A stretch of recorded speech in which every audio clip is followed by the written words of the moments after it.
नमस्कार सर्व पुणेकरांना आणि पुण्यातील गणेश मंडळांना मनापासून नमस्कार आणि गणेशोत्सवासाठी शुभेच्छा. मी विलास लेले, एक ज्येष्ठ नागरिक या नात्याने माझे मनोगत व्यक्त करीत आहे. माझे मनोगत जे आहे ते स्पेसिफिकली स्पीकर्सचा आवाज आणि लेझर लाईट याचा प्रकाश याविषयी प्रकर्षाने मला बोलायचं आहे. आणि बाकी जो आपला सार्वजनिक उत्सव साजरे होतात, त्या उत्सवांबद्दल कुणाचंही कुठेही दुमत नाहीये. ते साजरे व्हायलाच पाहिजेत. अतिशय धूमधडाक्यात व्हायला पाहिजेत.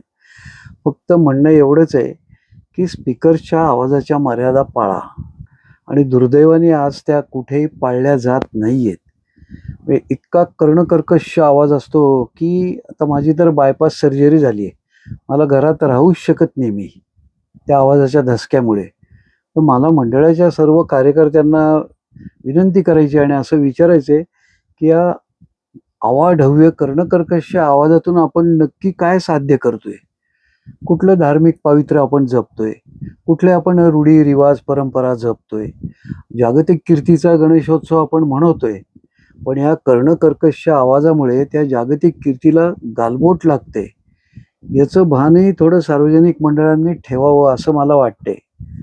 उत्सव जरूर साजरा करा.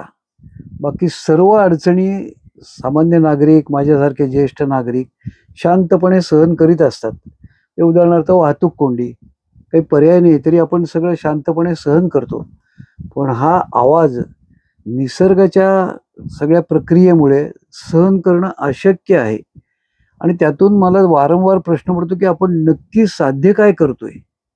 एवढा कर्णकर्कश आवाज म्हणजे 99% पुणेकर त्याला कंटाळलेत आज.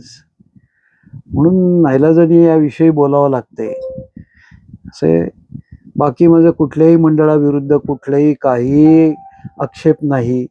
इनफॅक्ट त्या मंडळांनी हे उत्सव अवश्य साजरे करावेत, चांगल्या पद्धतीने साजरे करावेत. आणि सार्वजनिक मंडळी आहेत म्हणून आपली संस्कृती, परंपरा ही जपली जाते, असं मला वाटतंय. धन्यवाद. नमस्कार. मी विजय सागर, अखिल भारतीय ग्राहक पंचायतचं काम पाहतो. आम्ही काम पाहत असताना आमच्याकडे बरेच असे ज्येष्ठ नागरिक आले, की ज्यांना आवाजाचा त्रास होतोय.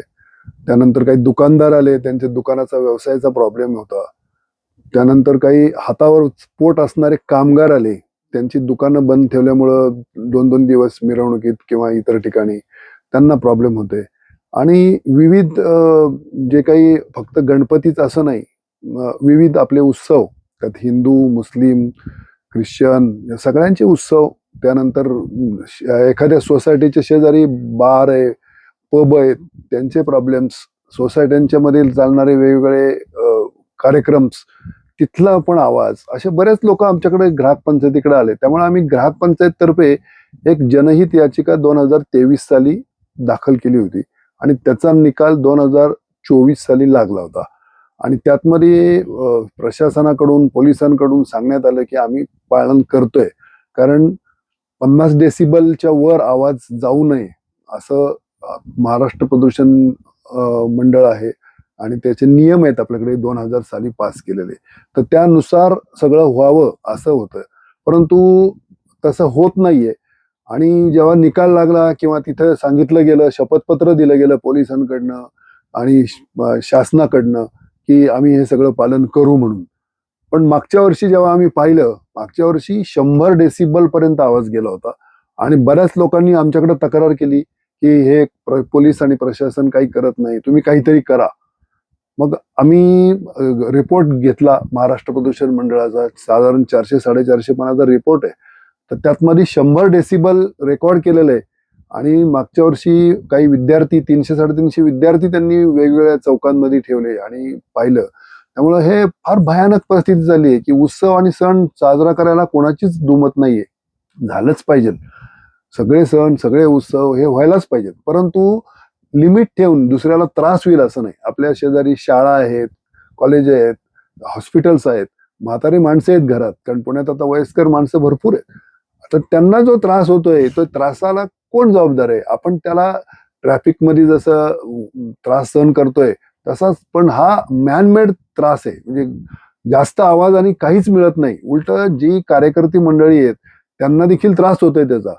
त्या लोकांच्या कानावर परिणाम होतोय. आम्ही डॉक्टरांकडे गेलो, डॉक्टर लोक पण म्हणले की हो बरोबर आहे तुमचं, आमच्याकडे पेशंट वाढतात, उत्सव झाले की पेशंट येतात, काय ऐकू येत नाहीये मला म्हणून, लेझर लाईटमुळे डोळ्यांवर परिणाम होत आहेत.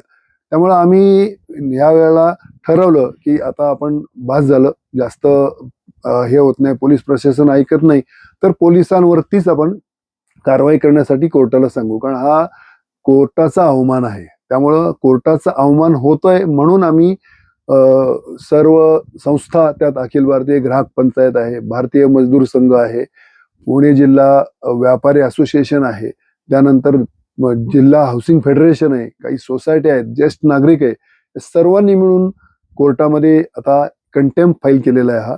आणि हा कंटेम्प्ट फाईल करताना नाविलाजाने आम्हाला कमिशनर ऑफ पोलीस त्यांच्यावर कंटेम्प्ट फाईल केलेला आहे. तो हा केलेला आहे, परंतु आम्ही कुठल्याही धर्माच्या किंवा इतर बाबतीत आम्ही विरोधी नाही, कारण आम्ही पण हिंदू आहे.